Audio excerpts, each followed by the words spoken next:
Hello, everyone. Tonight, we're going to do something the human mind loves and also struggles with. We're going to scale, not the kind you climb with your hands, the kind you climb with imagination. Because when we ask, how big is the Milky Way, we usually mean a second question underneath it. How big are we compared to everything else? And the honest answer is soothing in a strange way. We are not at the center. We are not special in location, but we are standing inside something genuinely grand. A spiral galaxy made of stars and dust and time. And in the next little while, we'll place the Milky Way on a series of maps, each one wider than the last, until our galaxy becomes a small brushstroke in a much larger picture. No rushing, no sharp turns, just a slow zoom outward. The Milky Way from the inside. Picture a city at night. You are standing on one street, looking at the glow in the sky, trying to understand the entire city's shape. That is what it's like to live inside the Milky Way. From Earth, we can't step outside and take a clean photograph of our own galaxy the way we can with Andromeda. We infer its structure from motion, from star counts, from gas clouds, from radio maps, from infrared surveys that peek through dust. So when we describe the Milky Way, we are describing a careful reconstruction, a map built from millions of measurements, a story told by gravity. The Milky Way is a barred spiral galaxy. It has a central bulge, a long bar of stars through the center, spiral arms that curve outward like a slow pinwheel, and around all of it, a halo very large, very faint, filled with old stars, globular clusters, and an enormous amount of dark matter. Now, when people talk about the size of the Milky Way, they can mean a few different things. They might mean the bright disk where most of the stars and gas live. They might mean the full stellar halo, or they might mean the dark matter halo, which reaches far beyond the visible edges. So let's give each piece a gentle number. The Milky Way's bright disk is roughly 100,000 to 120,000 light years across. That means if a beam of light started at one edge of the main stellar disk, it would need on the order of 100,000 years to cross to the other side. The disk is also thin compared to its width. The central region is thicker, but the disk's thickness is roughly on the order of 1,000 light years, give or take, depending on where you measure. So it's like a vast, rotating record, wide and delicate. And our sun? We're not near the center. We're in the suburbs, roughly 26,000 light years from the galactic center, orbiting once every couple 100 million years. That's a year in galactic terms, one slow lap around the core. Now zoom your attention inward for a moment. At the Milky Way's center is a supermassive black hole called Sagittarius A. It's about 4 million times the mass of the Sunday. That sounds enormous, and it is, but it is still a small part of the galaxy's total mass. Because a galaxy is not one thing. It's stars and gas and dust and black holes. And dominantly, by mass, the dark matter halo that we can't see directly but can measure through gravity.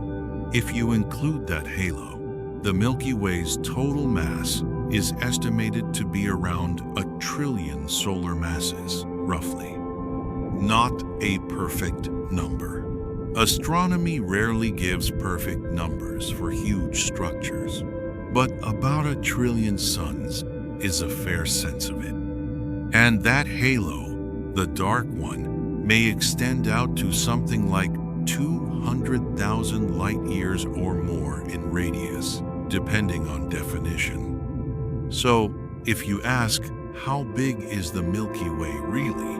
The answer depends on whether you mean the luminous city or the invisible region where the city's gravity still rules. A scale trick, shrinking the Milky Way to something you can hold. To feel these numbers, let's do a quiet scaling exercise.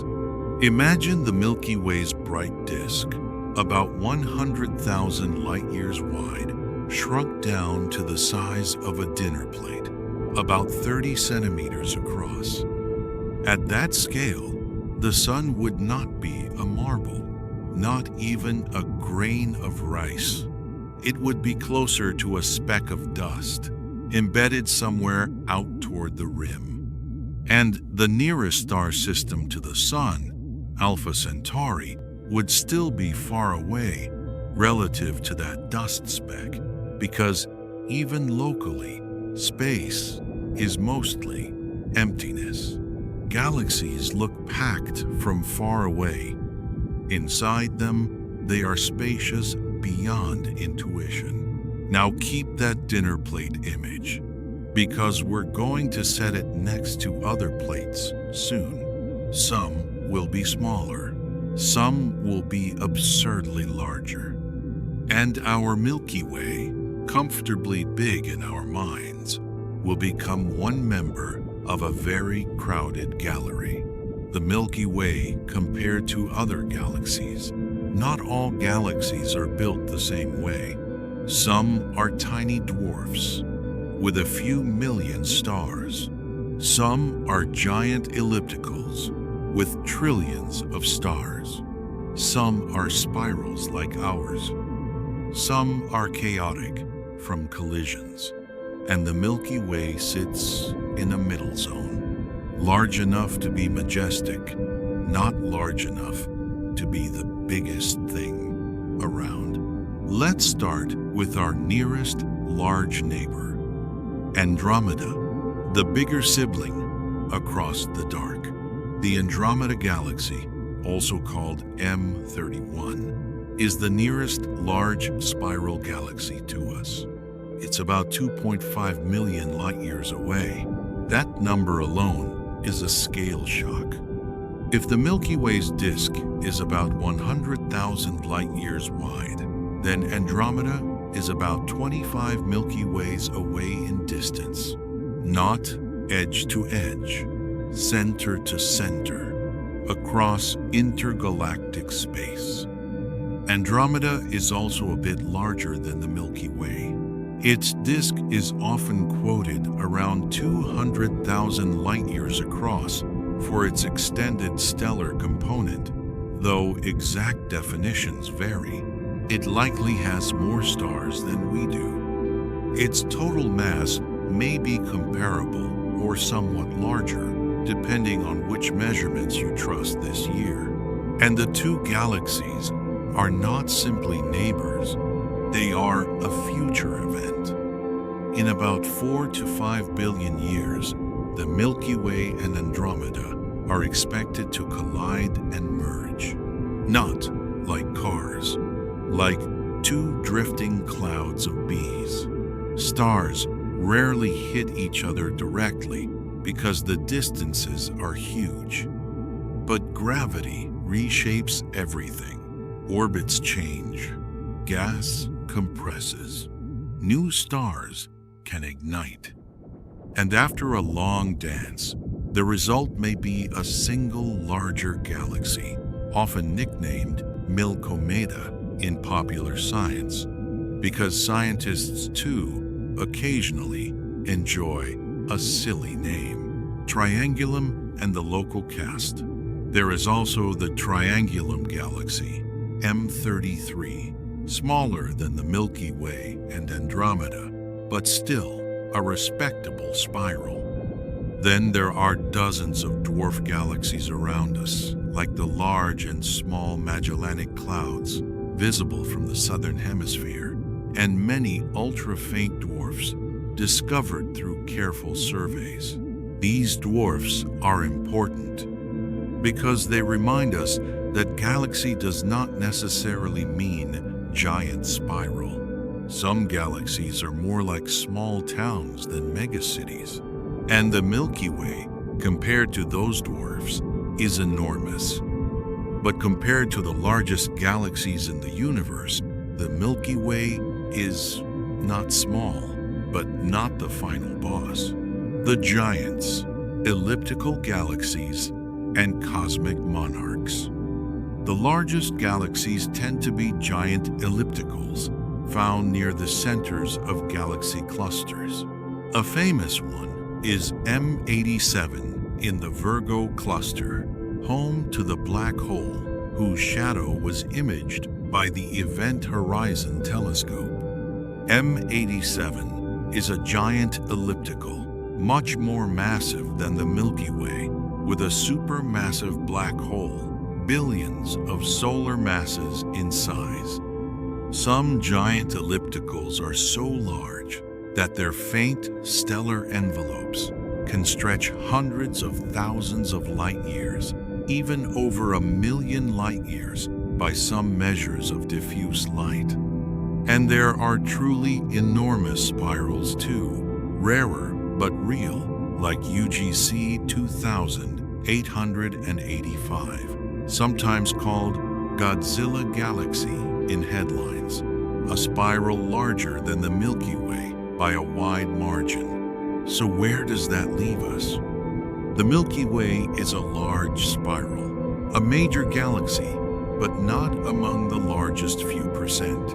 It's a solid, classic example of a spiral galaxy with ongoing star formation alive, with gas and dust and new suns being born. A living galaxy, not a fossil.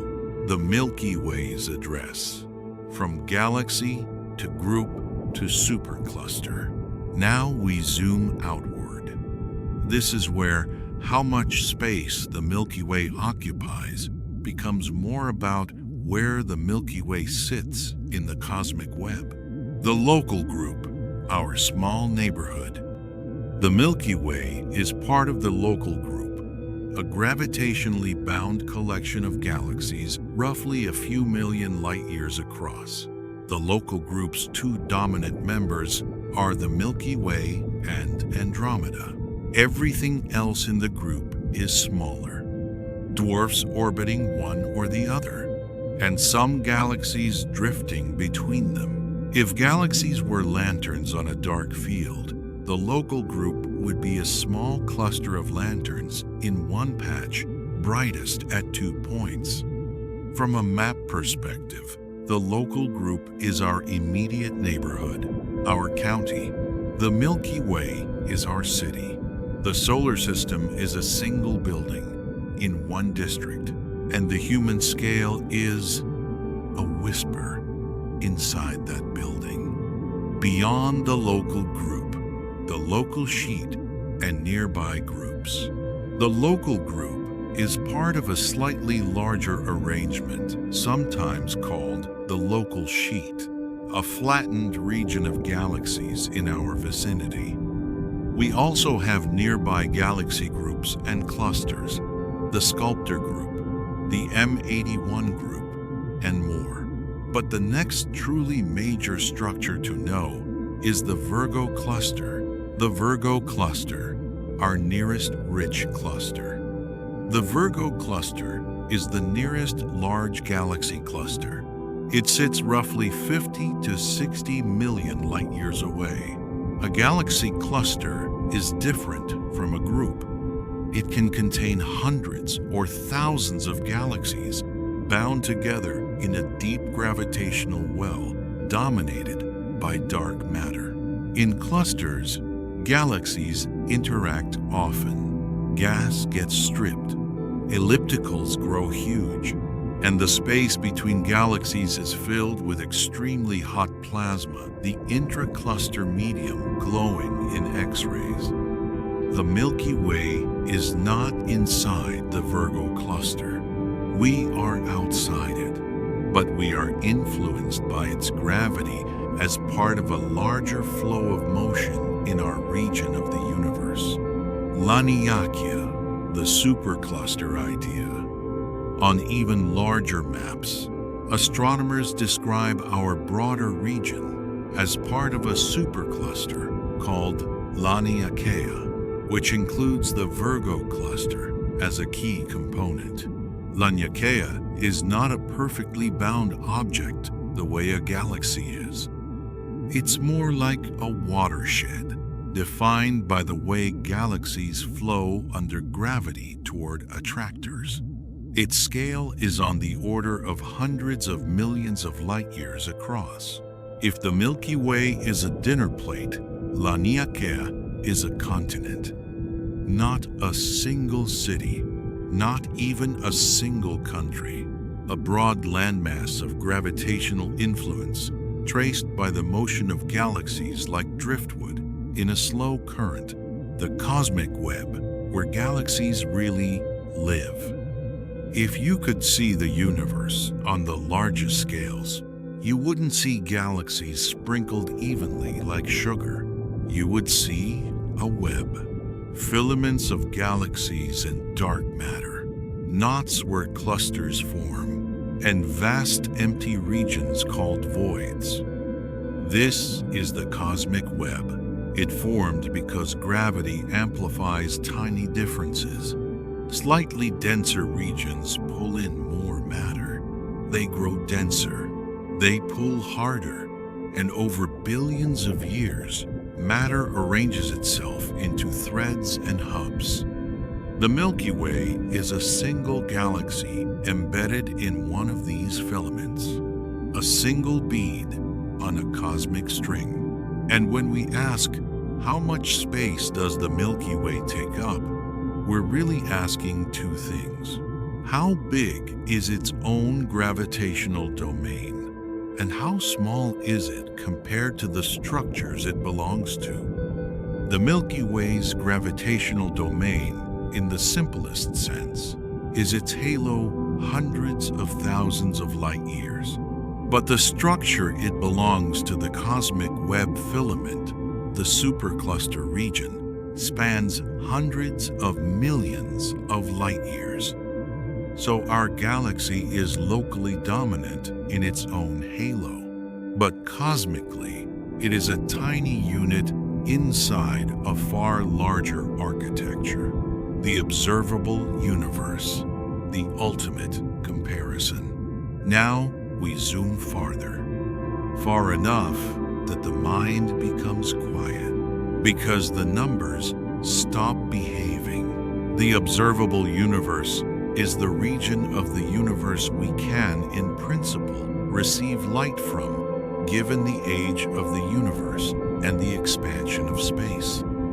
Its diameter is about 93 billion light years, not because it's only 13.8 billion years old, and light travels 13.8 billion light years, but because space itself expands, stretching the distance while light travels. So the sphere of what we can observe is larger than a simple age times speed calculation. Now, let's do the comparison. Milky Way disk, about 100,000 light years across. Observable universe, about 93 billion light years across. That ratio is roughly Milky Way is about 1/1,000,000th of the observable universe's diameter. And because volume scales as the cube of diameter, the fraction of volume is staggeringly smaller. If you try to represent the observable universe as a sphere the size of Earth, the Milky Way would be smaller than a grain of sand in a way that's almost unfair to grains of sand. And yet this is the gentle twist. Inside that grain are hundreds of billions of stars. Inside those stars are planets. Inside at least one planet are creatures who can build radio telescopes and ask questions about the edge of the cosmos while lying in bed. Scale doesn't make you meaningless. Scale makes you improbable. And that can feel oddly comforting. A few comparisons that make the Milky Way feel real. Let's put down a handful of comparisons, like stones in a garden path. Each one is a step your mind can stand on. Comparison 1, light travel time. Crossing the Milky Way's main disk, about 100,000 years at light speed. Reaching Andromeda, about 2.5 million years at light speed. Reaching the Virgo Cluster, about 50-60 million years at light speed.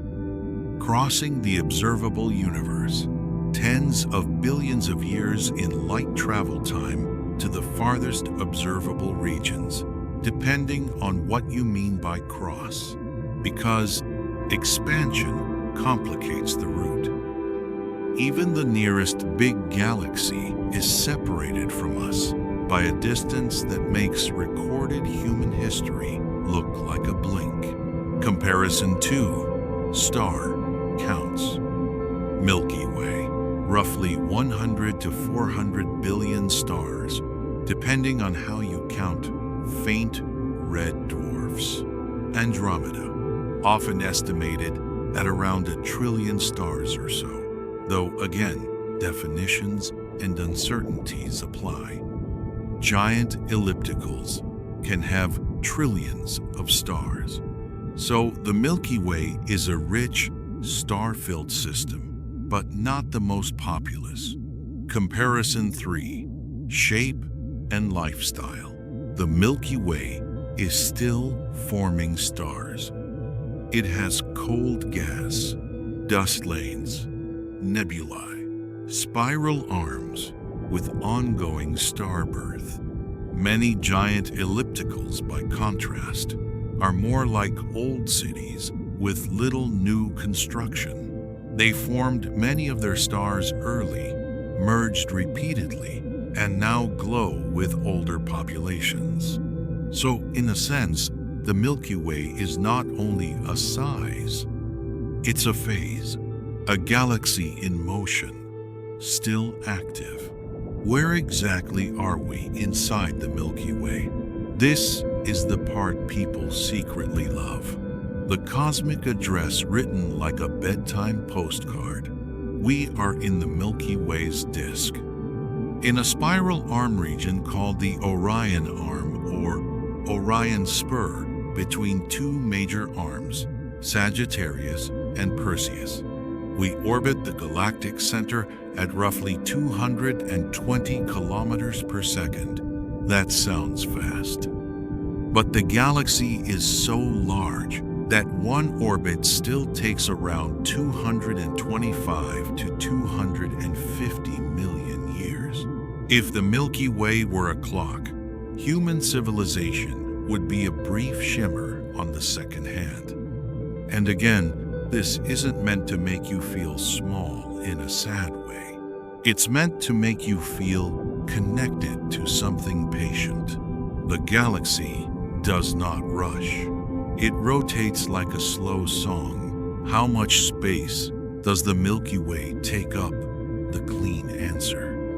If you want a clean, almost textbook answer, here it is, spoken gently.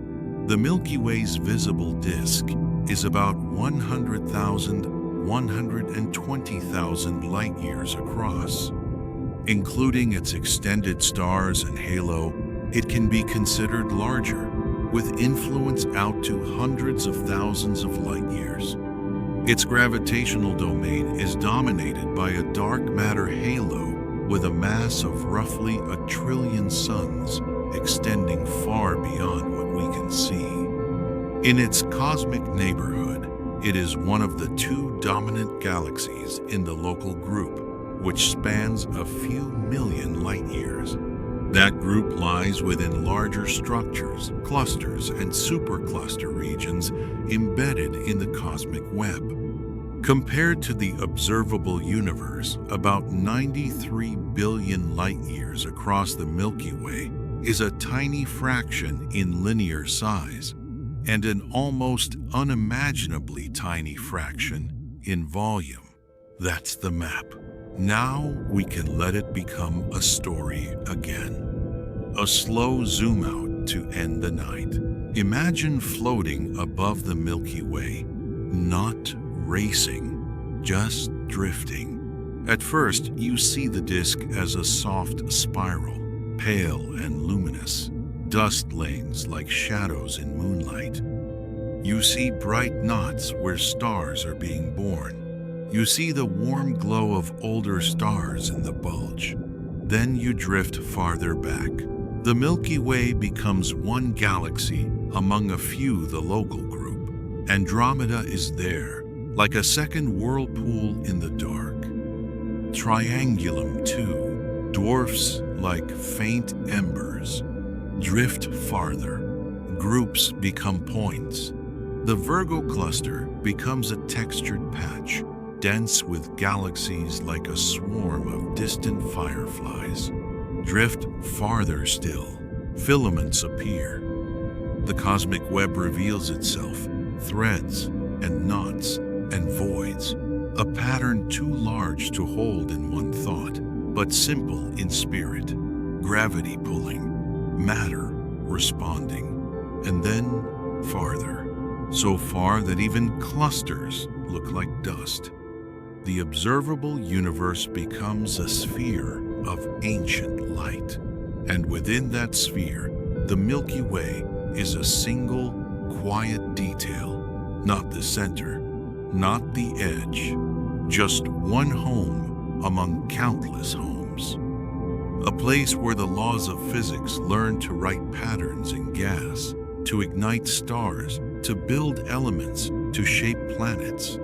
A place where, on one ordinary night, you can listen to a calm voice describing a galaxy you cannot see from the outside, but have always lived inside. And that is, maybe, the most peaceful part.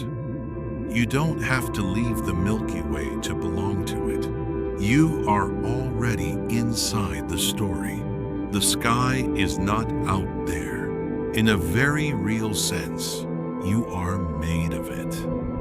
And the Milky Way wide, rotating, patient keeps turning, quietly carrying you along. Optional closing line, good for sleep channels. And as you let your thoughts slow down, you can keep one gentle image. A spiral of starlight, about 100,000 light years wide. One swirl in a vast cosmic web. And within that swirl, a small warm planet where the universe has become aware enough to wonder how big its home really is. Sweet dreams.